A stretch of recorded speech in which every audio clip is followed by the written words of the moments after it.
Welcome to the It's in Queens podcast. I'm your host, Jeff Simmons, and this is the only podcast that focuses on Queens, the borough that has it all. This podcast comes to you each week thanks to the Queens Tourism Council and the Queens Economic Development Corporation. Together, they showcase our borough as a destination filled with amazing experiences, cultural gems, opportunities for everyone, whether you live here, work here, or you're visiting. Across New York City, business improvement districts, or what are known as BIDs, play a crucial role in strengthening our neighborhoods.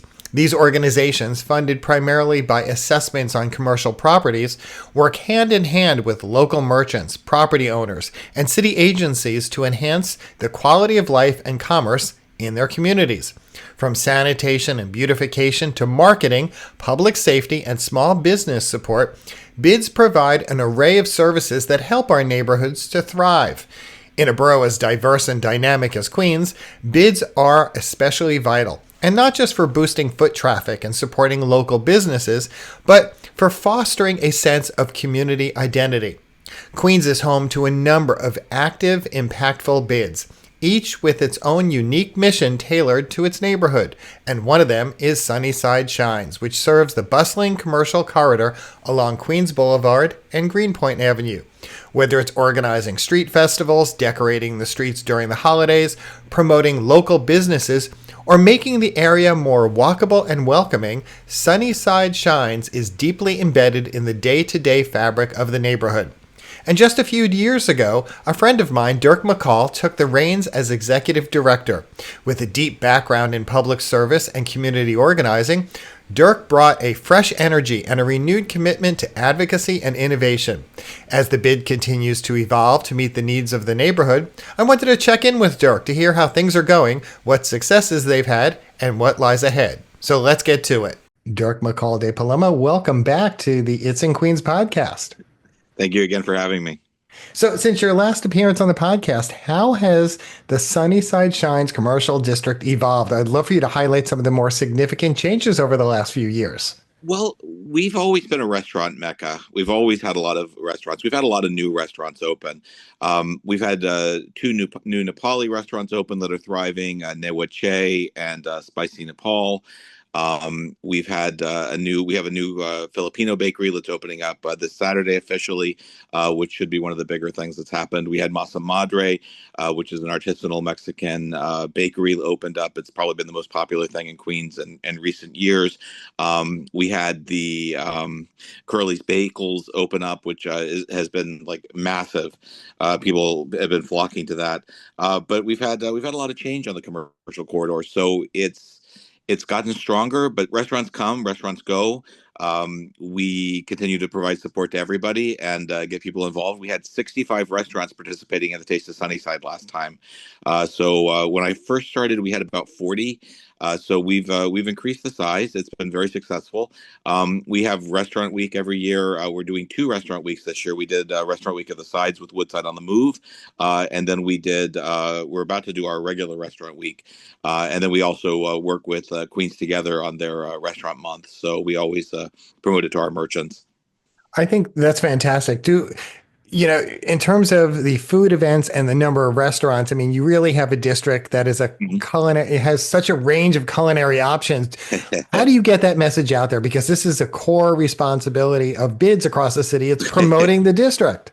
We go into the restaurants every single day. So every restaurant knows us. Every restaurant has my cell phone. Every restaurant has my deputy's cell phone, our marketing manager's cell phone. We go and we talk to them. We talk to them in English. We talk to them in Spanish. If we need to get another language, we find somebody who can help us. We have interns who speak Bengali and Arabic. It's you have to meet people where they are, and it's always a lot of work, but it's a matter of staying on top of the merchants in your corridor, making certain they know who you are, that you're working with them, that you help promote them. When we first talked, we had around 7,000 followers on Instagram. And so we were the biggest Instagram account in Sunnyside, but we weren't ginormous. 7,000 is decent, but it's not as big as it could be. At this point, we're getting close to 15,000. So my deputy director oversees all of our social media. She's absolutely brilliant. And she's very very good at making things go viral, making things really really really pop. We've gotten active on TikTok. We are still active on Facebook. We're starting. We have our little colony started on Blue Sky, where we're trying to figure out who's there and who we can talk to. It's there's not that many people there yet, at least We're not in all terms of trying. Western We're all Queens. trying Blue Sky. Yeah, I'm on Blue Sky every day on my personal account and on the bids account, but it's finding things that I can amplify for the bid. It's not always that easy. It's I'm like, well, is this something that a bid would be doing, or is this just something that I think is personally interesting? So you have to be careful on that. But yeah, we work with small business services. We work with the Queens Chamber of Commerce. We work with everybody to try to bring resources to our district, and we're very aggressive about protecting the commercial corridor. So anytime a new place opens up, we bring them a welcome pack. We tell them about our services, what we do, how it works. It's paid for by property tax. So people are like, "Well, how much do I owe you?" I'm like, "You don't owe us anything. This is paid for by property tax. It's not. It's not, there's no charge to it. We're here. We're here to help you." And so a lot of the merchants they use us to access assistance with city government. So Department of Buildings, Department of Transportation, Department of Sanitation. We have a great relationship with Department of Transportation, Small Business Services, and Sanitation. We work with them on a regular basis. We're really pretty close with Department of Buildings. Department of Buildings sometimes is very easy. Sometimes it's not as easy. I've had some things where I just like make one email and I send it over and connect it. They solve the issue in a day. And I have ones where I'm on like 7 or 8 Zooms in a row, and I'm basically like, "Kill me now because this is not getting resolved." So it's a little frustrating at times. So the Taste of Sunnyside usually sells out, but after Always. the events are over, my sense is, and I know this from working with other business improvement Uh-huh. districts, Uh-huh. you hope that these events introduce people to a district so they keep coming back when you're not having events. So talk a little about the ripple effect when you have an Oh, event very like much. this and how it continues year round to support the district. Well, the one thing that's really helped with that in Sunnyside is it used to be you'd get everybody and you'd put them underneath the elevated train, and it was a tented event, and you'd buy one ticket and you could walk around talk at all the different booths, but you didn't really know where the restaurant was. So you met people there, but you didn't know how to go to the restaurant. Now it's a restaurant crawl, so you actually go to the restaurant itself, and you're served in front of the restaurant on a tent. And that makes it so that everybody knows where the restaurant is. So you get some exercise, you walk around, you see Sunnyside, you see all the other people who are participating in the taste. I walked 2 elected officials around this last time, and they were just like, "Wow, this is like spread out. It's all over the place." I'm like, "You have no idea. I'm only taking you to like 3 places. There's 65 places participating. It's on 6 different avenues, and we go right into the border of Woodside too. So Woodside restaurants oftentimes participate in the Taste of Sunnyside because they don't have a restaurant week over there yet, or any way to really promote themselves. And so Sunnyside is really 3 zip codes. So we have Sunnyside, the main zip code 11104. But then you have a Long Island City zip code 11101, where there's a good chunk of it is Sunnyside, and you have the Woodside zip code, which is probably about 1/3 of it's actually Sunnyside. So even the Sunnyside Arch is 1 block from the Woodside zip code. So it's a little strange because I tell people this, and sometimes people are like, "Oh, you do Sunnyside and Woodside." I'm like, "No, I'm doing Sunnyside, but it's multiple zip codes," and sometimes they get that, sometimes they don't get that. And I love the fact that it's not just in one place because you get to burn off all those Yeah, calories as you're going yeah. from restaurant to restaurant. It was amazing. It was amazing. It's always amazing, and we love working with our restaurants. And I do a lot of PR for food PR. We work with a food PR firm named Maria Sante PR. She's absolutely brilliant. She sends out all the stuff. She gets a lot of people to interview us. We do television interviews during the taste. We do television interviews during the restaurant week. We do it in English. We do it in Spanish. Univision y Telemundo deal with us on a regular basis. El Diario is like, "Oh, you're pitching something again," and the really popular newspaper in Sunnyside, the most popular one is El Especialito, the Ecuadorian newspaper. So Sunnyside tends to be, it's about 50% Latino, and it's very Mexican, it's very Ecuadorian. So those are the two communities that if we're trying to get word out in the Latino community, we really want to hit those two. So you have now been leading the bid for about 3 years now. What Yeah. aspects of the job have you found most rewarding? And you could talk about some of the challenges, for instance, what you said about the buildings department not always being immediately responsive. But beyond that, some of the aspects that you found most rewarding in your tenure there. I love the job. It's always amazing to me that I'm being paid to do something that I'd want to do on my own anyhow. So it's not really work if you love what you do.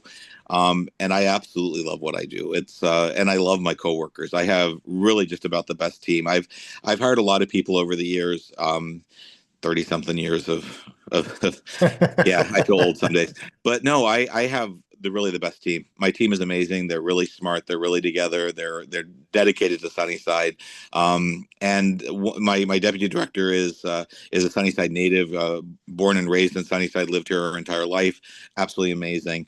Our marketing manager, his family owns the Demole restaurants and Masa Madre, the artisanal bakery. And so he knows restaurants in and out. And if you want somebody to talk to restaurant owners, he's coming from a restaurant family. And he also is the greatest graphic designer you're ever going to meet in your entire life. So it's it's really amazing. It's we have everything running very well. It's there's always challenges, but you're helping restaurants, you're helping property owners, you're helping businesses, you're keeping the commercial corridor clean.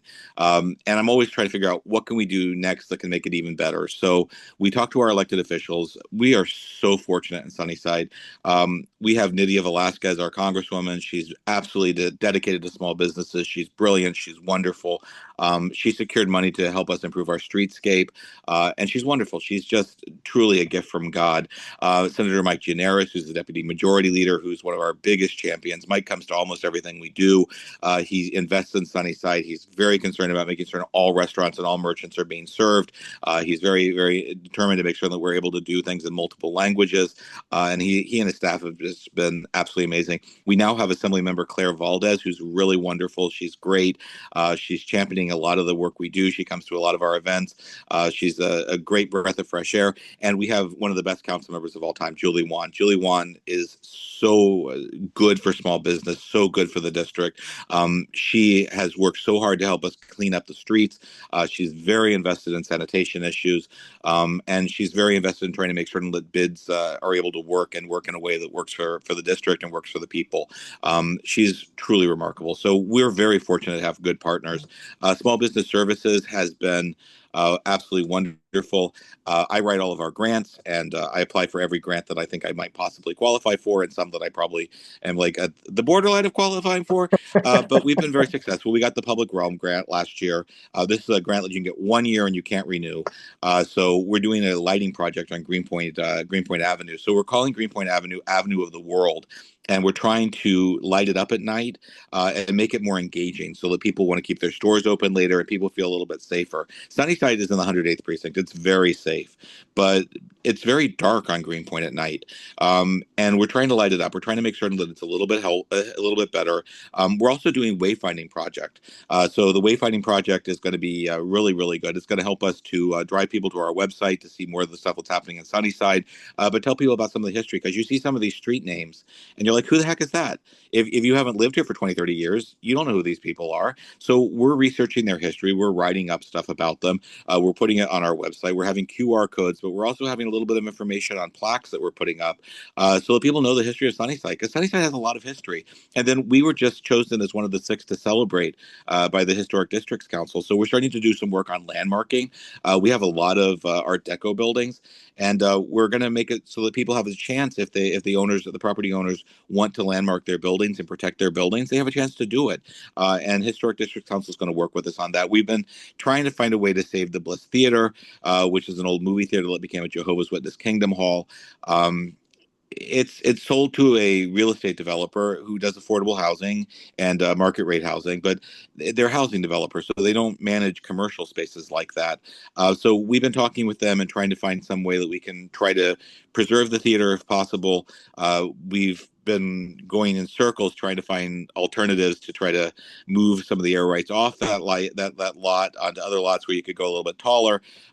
We haven't found a solution yet, but they're still talking with us and they're still working with us, and there's still some time to try to do it. And we worked with Landmarks Preservation Commission, trying to see if we could landmark the theater. They told us very not so politely, no, we're not interested in landmarking it. We wrote a letter saying we really wish you to reconsider this decision. Got all the elected officials on the community board to do that.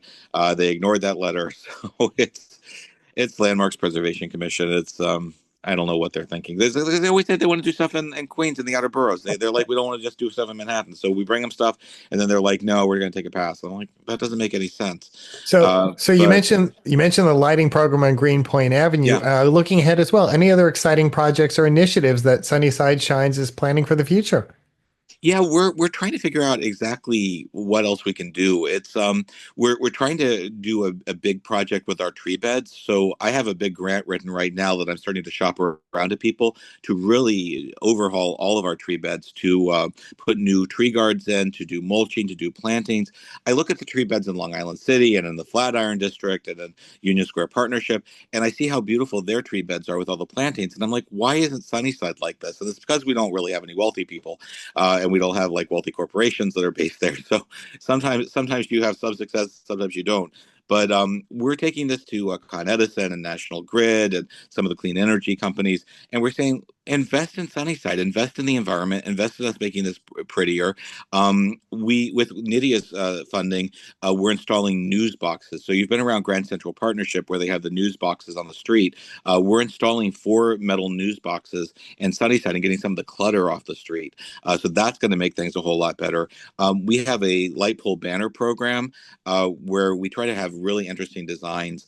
And yeah, it's been exciting. We just finished a grant with the Urban Design Forum, and UDF and ANHD put together this grant where it was like looking at your public spaces. So we looked at the 2 plazas we managed for Department of Transportation underneath the 7 train at 40th at Lowry and 46th at Bliss. We looked at Saba Triangle, which is that little pocket park across from Tito Rad's in the middle of Queens Boulevard. We looked at Thomas P. Noonan Playground, which is also known as Rainbow Park on Greenpoint Avenue at 43rd. And we looked at 46th Street, which has been an open street and probably will be an open street again.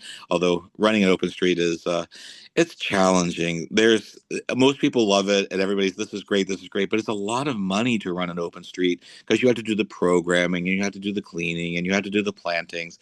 And I And there's live always and I live on the gem, of all oh the open the best streets, the one. 34th Avenue one. The best one, but then there's a small group of people who really hate open streets and they don't like bike lanes, and they're very vocal. Oh my God, they are So so vocal. So It's speak. So speaking of vocal, so you've always been vocal. I'm very Uh, vocal. so before I let you go, I'm putting you on the spot here. I'm not Yeah, asking you to choose a favorite because I yeah. know that it's difficult to choose among all the restaurants you have. But when you go out to lunch, what's one of the places you like to go to in the district? My favorite place to go for a lunch meeting because it's a gorgeous spot and nobody ever expects it to be as good as it is I Love Paraguay. I Love Paraguay restaurant. It's a family owned restaurant by the Ojeda family, and they're absolutely wonderful. And Paraguayan food is really really good. And everybody's like, "What's Paraguayan food?" And then they step in, and they're like, "Oh my God, this is gorgeous! There's all the flowers. There's the guy playing the harp. There's really good food. If you're there at night, you get the sangria, which I think is the best sangria in Queens. And it's a wonderful place. But then you also have Demole and Chihuahua if you're looking for Mexican. You have La Mena and you have Rico if you're looking for Peruvian. If you're looking for Italian, Sole Luna, it's the best. We have a Michelin starred restaurant, Cardamom Indian Cuisine, which I think is some of the best Indian in the entire city, and it's Goan Indian. So it has really interesting flavors. We have great Nepalese restaurants. We have everything. It's you can't go wrong in Sunnyside. We have the best diner, Pete's Grill. Oh my God, Pete's Grill is like the best diner you're ever going to find. And we have a very strong Turkish presence in Sunnyside too. So you have Chakra Cafe and Sofra and Turkish Grill. It's delicious. And I'm not going to ask you for details because I'm going to talk about it right after this interview. But Mhm. we're in the spring and summer. You have outdoor musical programming every Oh, Thursday, if I'm so correct. much, So, so much. so briefly, because I'm going to give details after, but briefly, why is this important for the district to do something like So this? this is something that was started under my predecessor's predecessor. So it's been going on for over a decade. And every Thursday night, between 4 and 7, there's like an hour of music or dance in the 2 plazas. And Sunnyside Shines created the 2 plazas. You used to be able to drive through the plazas, and it was like a little dangerous because you'd cross the street to get into the train, but people were like driving their cars through the plazas. And there's a lot of people who drive like lunatics in New York. There really are. I'm just like I'm constantly afraid I'm going to get hit by a car. But we do this to welcome people home, make people see the cultural experiences. We work with a lot of cultural groups in Sunnyside, so this is money money that's sponsored by the Department of Cultural Affairs, and it goes straight to the local performers. People are excited. They stop. They listen. They hang out in the plaza. And then they go spend money. And people sometimes get off the train just because they've heard this is happening. And hopefully, once my lights are up on Greenpoint Avenue in May or April, depending on how fast I get my DOT approvals, it's going to be people are going to want to stop. This is going to be like something that's really, really hot. It's a really great way to celebrate culture, to really make people aware that their neighbors are really talented people. We have Manhattanland, the Mexican folkloric dance group, performing. We have Ayazamana, which is the Ecuadorian troupe, performing. We have a Turkish performer. We have Liberty, who is absolutely amazing. She's a great songstress. We have Spats Donovan, who's the troubadour of Sunnyside, who he's right now in France, but hopefully he gets himself back and we get him performing some too. We're doing some really interesting stuff. We found a group that does Shakespeare that's here in Sunnyside, and we're going to be doing two Shakespeare events with them. One on Shakespeare's birthday, or as close to Shakespeare's birthday as possible. And then last year we brought back the Bix Beiderbecke concert. Bix Beiderbecke was a cornet player who was one of the most innovative jazz performers, and he died in Sunnyside. He died a block from the Sunnyside Arch, originally from Iowa of all places. But they had the Sunnyside Wolverines and Pete Manganello. I never get that pronounced properly right. He was the one who pulled everything together. But then he passed during COVID, and so the concerts ended, and everybody was like sending me emails, Dirk, bring this back, bring this back. So we brought it back in small form 2 years ago. We did a full Bix Beiderbecke concert this year, and I put it in my sponsorship deck this year. So as you know me, I'm like the shyest, most quiet person in the world. So I sent out my sponsorship deck to like 70 companies, and people are slowly like saying, yes, we're going to give you some money. So I'm slowly funding all my programming. We have Sunny Pride, the big LGBT event. We have the largest Day of the Dead event in Queens, Dia de Muertos, November 2nd. We have the Taste of Sunnyside in October. We now do Lunar New Year. We generally do Lunar New Year as Losar, so it's Tibetan Lunar New Year because we have a large Tibetan community, Himalayan community in Sunnyside. So a lot of Nepalese, some Bhutanese, and a lot of people from Tibet. And the place that people should go, our listeners should know about this. If they want to discover all this programming and find all the resources to discover Sunnyside Shines, where should they go? Our Instagram. Our Instagram is where everything resides. Sunnyside Shines on Instagram or sunnysideshines.org. Our website is beautiful. It's paid for by SBS. It's really a gorgeous website. I have to be honest. I didn't expect it to be as pretty as it is, but it's really pretty. So with that, Dirk McCall de Paloma, I want to thank you so much for appearing here on the It's in Queens podcast. Thank you so much. It was always wonderful to talk to you. I hope to see you in Alfonso again soon. And thank you so much for covering Sunnyside. Tell everybody to come visit and spend money here. And I want to spotlight one of the exciting initiatives coming to Sunnyside this spring and summer, the Sunnyside Community Cultural Initiative. Every Thursday from April through September, Sunnyside Shines invites you to experience live music, dance, and cultural performances, and all right in the heart of the neighborhood under the Elevated 7 train. Whether you're heading home from work or just spending the afternoon exploring Sunnyside's amazing dining and shopping spots, this is the perfect way to wind down your day. Bring a friend, grab a bite nearby, and enjoy some live entertainment that celebrates the diverse spirit of Queens in both Lowry Plaza and Bliss Plaza. The Sunnyside Community Cultural Initiative is all about bringing people together, so mark your calendars for Thursday afternoons starting in April and stay tuned for the performance lineup and more surprises along the way. If you're looking for something else to do this month or really any month, we have you covered here at the It's in Queens podcast. Rob Mackay is with the Queens Economic Development Corporation and the Queens Tourism Council. And each and every week, he brings us details on some of the more dynamic events that are happening in Queens. Here's this week's report. Hello, Jeff. It's another great week in Queens, but if I have to choose one thing, I guess I'd go with the open house at MoMA PS1, which is on March 29th and starts at noon. They're celebrating the unveiling of 4 different exhibitions. So if you go, you can check out all the art, but they're also going to offer behind-the-scenes tours, talks, art making, workshops for children, poetry, book signing, and then it all ends with a kind of a ball. It's 8 hours, noon to 8. And guess what? It's free if you're a New York City resident.